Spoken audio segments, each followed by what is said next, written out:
Magalawa Island ang ipinagmamalaki ng Palawig Zambales dahil sa napakapino at creamy white sand nito at mayaman sa yamang dagat at perfect ito for diving and snorkeling. Napapaligiran ng maraming puno kaya pwede ka rin mag-tent pitching dito. Ready ka na ba sa trip natin? Tara, trip tayo!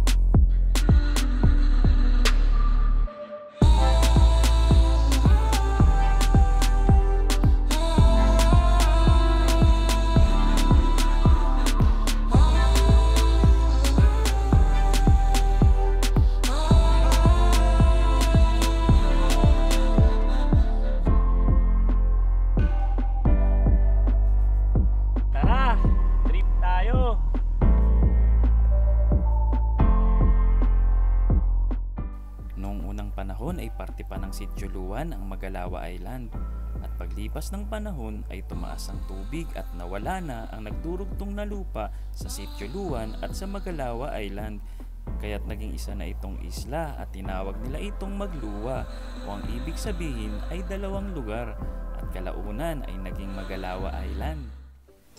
Mga katrip, papunta akong Magalawa Island sa Palawig, Zambales. Dahil wala pang biyahe pa Santa Cruz, sumakay na ako papuntang Iba. From Olongapo to Iba, 2 hours and 40 minutes.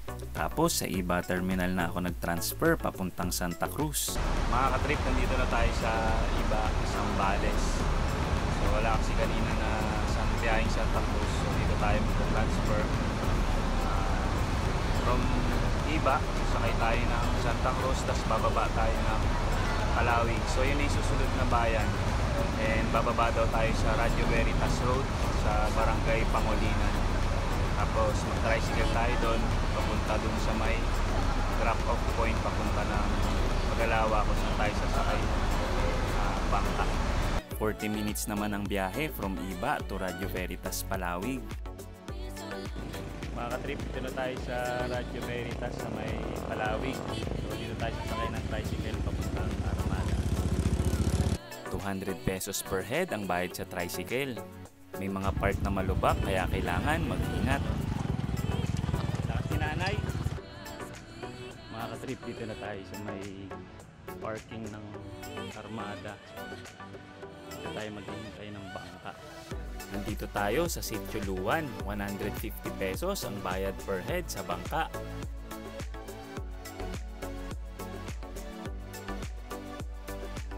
Sasakay na kami ng bangka papunta sa Magalawa.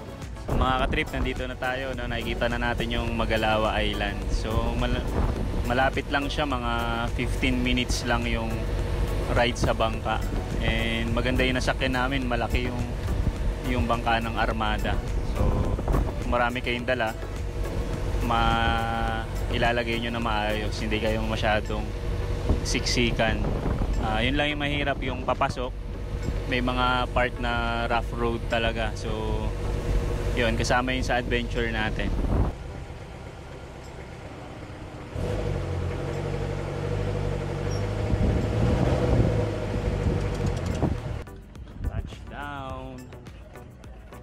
Magalawa Island. Maganda, parang walang masyadong tao ngayon. Pagdating mo ay kailangan mo muna mag-register.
mga katrip, dito tayo sa Magalawa. Second day natin, and makikita nyo napakapayapa ng dagat. Ito yung shirt natin, just keep moving forward. Yan. Pagka gusto nyo, PM lang kayo para sa mga nag-hiking and mga backpackers. Yan. May pumunta rito sa Magalawa, ito lang yun sa Palawig, Zambales. So kung magko-commute kayo, sabihin nyo lang sa conductor sa Palawig na may Radyo Veritas, na may kanto siya, tapos may katabi siya ng simbahan ng Iglesia ni Cristo. So doon kayo papasok. Magta-tricycle kayo, 200 per head. And yun, may mga lugar lang na rough road. So daming starfish mga katrip po.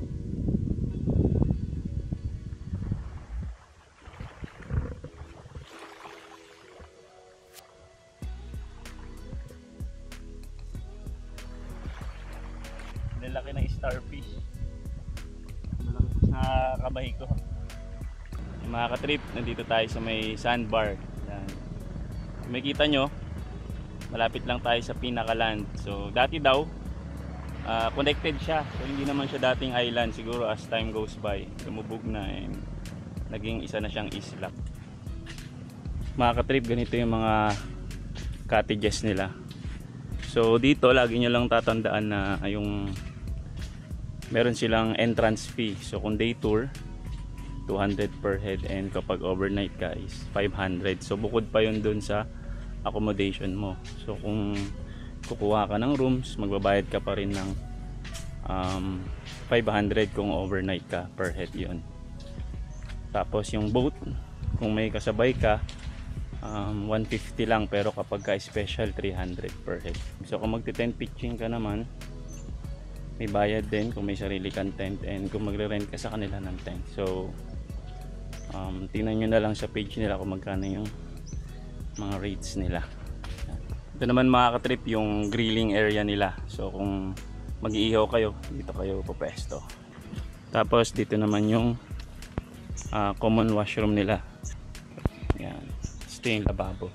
Gusto mo maghugas ng mga pinggan, mga pinagkainan nyo. Yan. Tapos ito naman yung mga rooms nila na may aircon. So alam ko hanggang 6 packs yata sa may AC room nila is 4,000. So tas dito yung common kitchen nila. So dito ka pwede magluto. Kung dito ka naka-stay, magluluto ka dito. Tapos halos lahat naman ng rooms nila naka ano siya, beach front. So nasa mga tabing dagat talaga siya.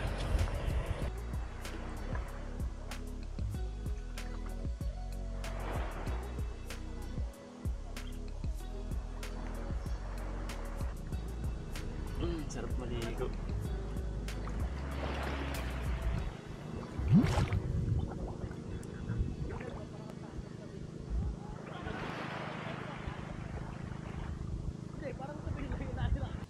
Ito yung ano nila, yung boat ng Armada na pwede mong picturean.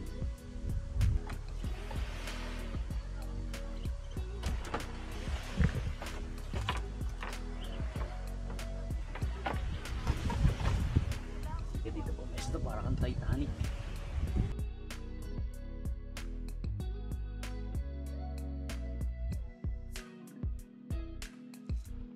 Dito naman mga katrip, may sari-sari store sila, and kung ayaw mo ng package dun sa Armada na may kasamang pagkain, pwede kang umorder dito. Meron silang parang restaurant and sari-sari store. Mga katrip, uwian na. So ganun lang kadali yung adventure natin. So na-enjoy naman natin, napaka tahimik dito. So yun yung sasakyan na balik dun sa may land. So ganun lang kadali yung isang gabi. Na-enjoy naman dahil napaka tahimik, peaceful, ganda ng lugar, ganda yung dagat, and presko. So yun, hanggang susunod mga katrip. Tara, trip tayo.